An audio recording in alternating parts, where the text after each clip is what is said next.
So the new patch notes have just gone live for Diablo Immortal, and we're going to delve in and take a look. Search for Albrecht in the Prince of Freedom.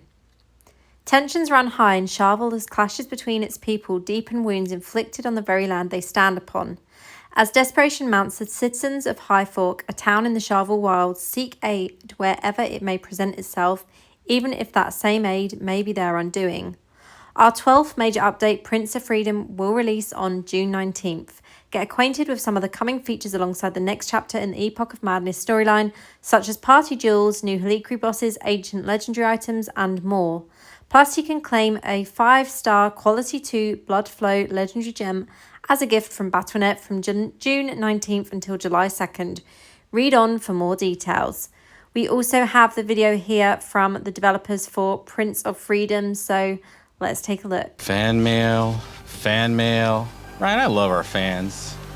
Wait a second. Is there a camera crew here? You know what that means. Welcome back to another dev update. So much has happened to Diablo Immortal since we last saw you. We hope you loved our Berserk collab. And that you snagged some gold in our anniversary celebration. But Demon Slayers never look backwards. We're so excited to tell you everything that's in our latest major update. Now, Ryan, weaver of tales and bard of Sanctuary's taverns, please tell the good people where we are in the Epic of Madness. It's a little excessive, but of course.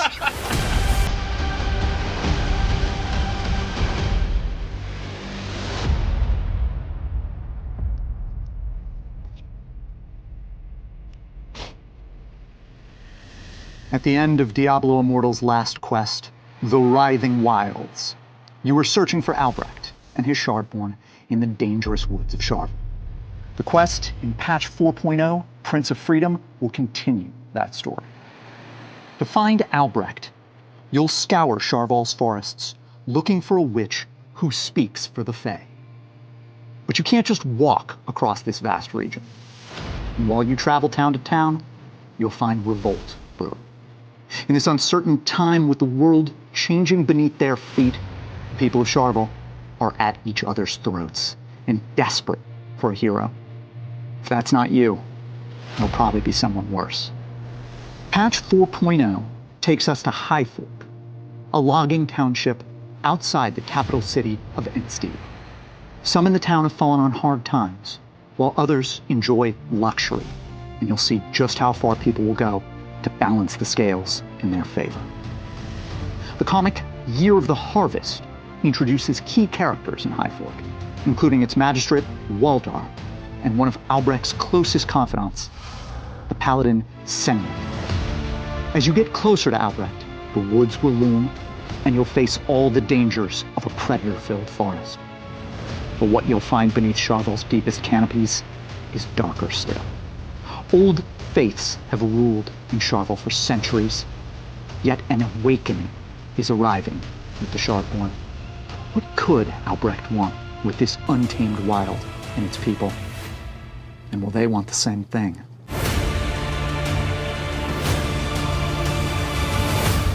No, I relate to Albrecht. How's that? Mainly the hair. In addition to the new quest, patch 4.0 is bringing brand new bosses to Sanctuary. With the Bloom Hollow Heliquary, you can challenge Fey monstrosities, born of nature's decay and rising to devour everything that treads upon their forest home. Thorncrown, stalker of the deep woods. Abyss Lurker, the all-devouring. And Cricketbow, the burrower. We'll also have a new Phantom Market cosmetic, Deathly Wisdom, that lets you don the fearsome garb of the Archangel Malthael from Diablo 3, Reaper of Souls. And that's just the beginning. We also have some amazing system updates coming to 4.0. We're increasing the Paragon level cap, adding more Inferno difficulties, releasing new legendary gear and set gear. We've got more Paragon legendary skills coming, and new legendary gems too. Tell me more about the gear. Well, the new set is going to harness the power of lightning to deal massive amounts of damage to your enemies. And the legendary gem is going to amp up your crit damage. So start working on those crit builds now. And with 4.0, we will be releasing Ancient Legendaries, an exciting and powerful new type of gear that we can't wait for players to discover. Ancient legendary helmets can be found throughout the game as a drop in our more difficult content or from crafting. It's been an incredible 3 years of Diablo Immortal, and we hope you're as excited as we are for what's next. With new lore, new enemies, and of course, a new playable class, it's never a bad time to join the fray. Don't forget to follow our social media channels to stay up to date on all the latest updates. On behalf of the whole team, we want to give a big thank you to all our players, and we'll see you in hell. We were supposed to say that line together.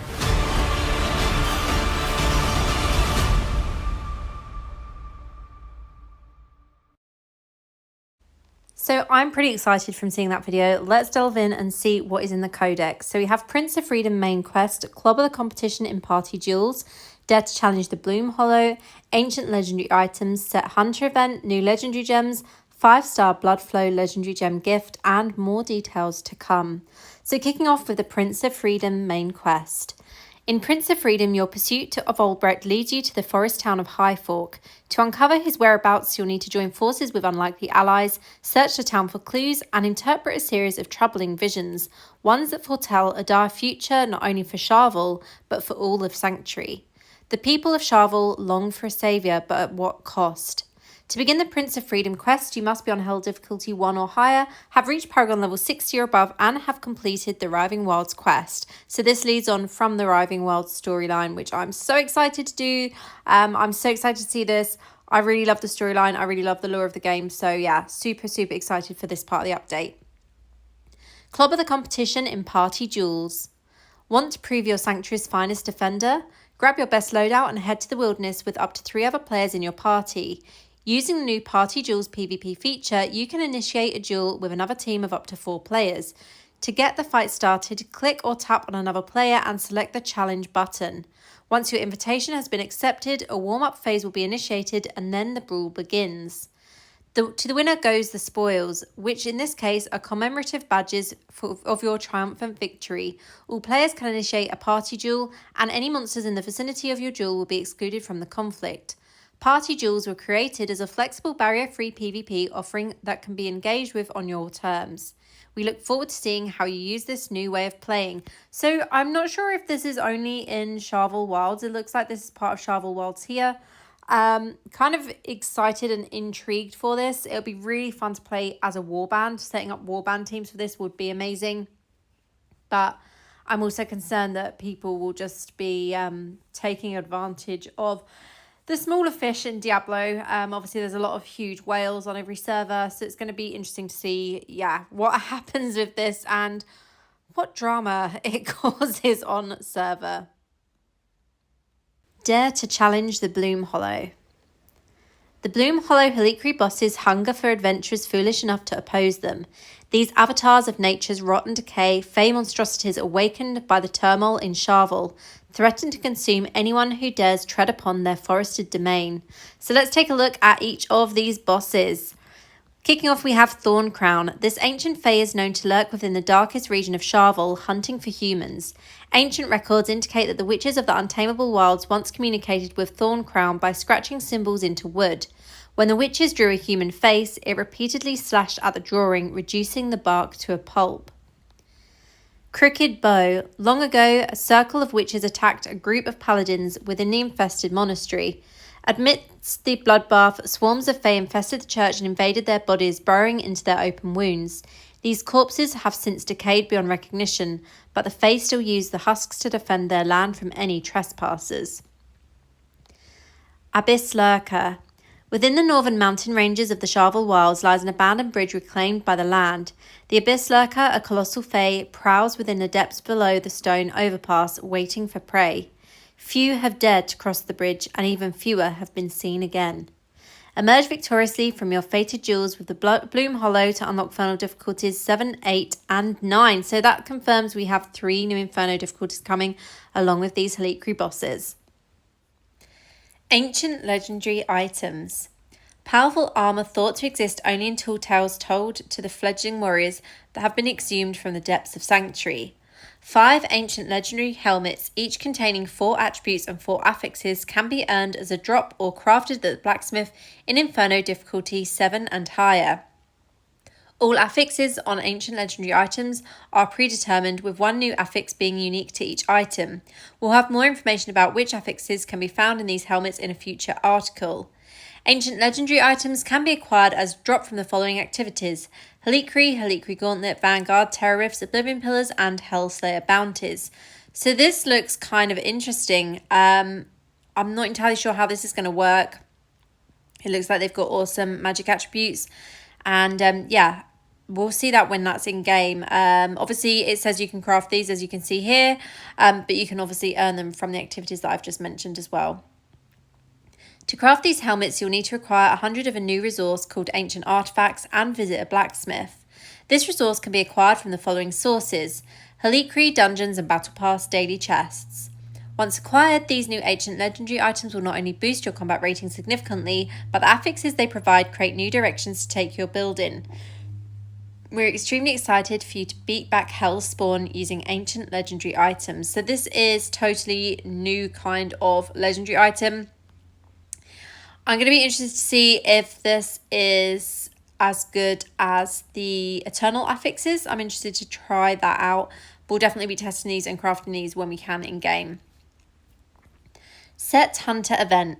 Acquiring that missing set item to finish your build just got easier. Before beginning your next dungeon run, select the set you wish to target on the events menu or using the option at the bottom left corner of the dungeon menu, then start your run as normal. If you did not receive an item for your selected set as a reward, then you'll have an increased chance to receive it during your next dungeon run. Here's how the drop chance increases each time you do not receive the item from your targeted set. Run 1, 22% increased chance on your next run. Run 2, 33%. Run 3, 50%. And run 4, 100%. So it's going to be a lot easier now to gain the set items we're specifically looking for. This is a really awesome and a huge change for all players. Dungeons will continue to only drop set items they're able to reward. For more information about which set items drop from each dungeon, visit the Codex. This event will be active from June 19th until August 25th, so this is actually a limited time event. It's obviously got quite a long time scale on it, but still make the most of this while it's in game. It's going to be a huge boost for everyone. So next up is what most of you have been waiting for, and this is the new legendary gems. Now, this is subject to change. Please bear this in mind with the percentages that are shown on the screen for the screenshots. 3 new legendary gems arrive in this update, each capable of elevating your character to new heights of power.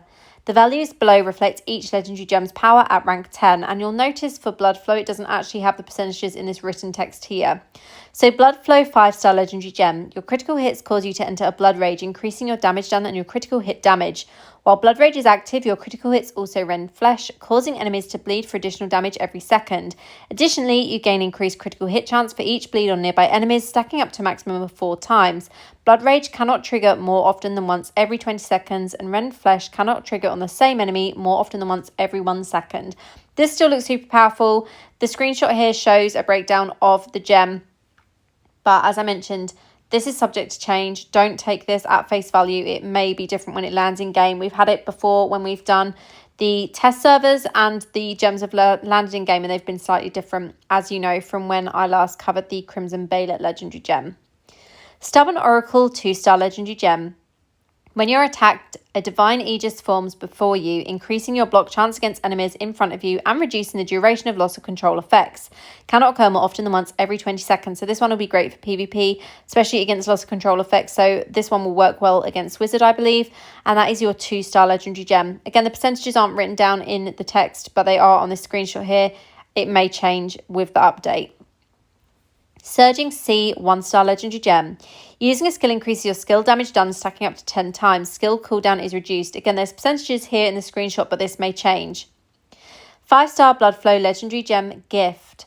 From June 19th to July 2nd, claim a 5-star quality 2 Blood Flow legendary gem as a gift from Battle.net. To obtain this legendary gem, you must be level 30 or above and link your Diablo Immortal and Battle.net accounts. For more information on how to link your accounts, visit the link within the article. I'll try and link it in my video caption. Only 1 gift may be claimed per account. So if you have multiple characters on the account, make sure that you claim it on the correct one. More details to come. Stay tuned. More information about the features coming in our next major update can be found in an article publishing on June 17th. As this is an early look, all information all information conveyed in this article is subject to change. So this is why I mentioned that about the legendary gems. I do feel some of the percentages may change on those. We've had it before where the percentages originally released were way too high. The gems would have been way too powerful, so they did tweak them. So I'm really excited for this. I'm excited to see what else there is coming. I'm excited for the new quest line. I really enjoy running the new quest lines. And I'm excited to test out the new legendary gems as well. And also that new helm crafting looks super interesting to me. So that is everything from this article so far. I guess we'll have to wait till the 17th to see more. Let me know what you're most excited about from this update in the comments below. And as always, thank you so much for watching. I'll see you in the next one. Have a great day. Official Diablo Partner.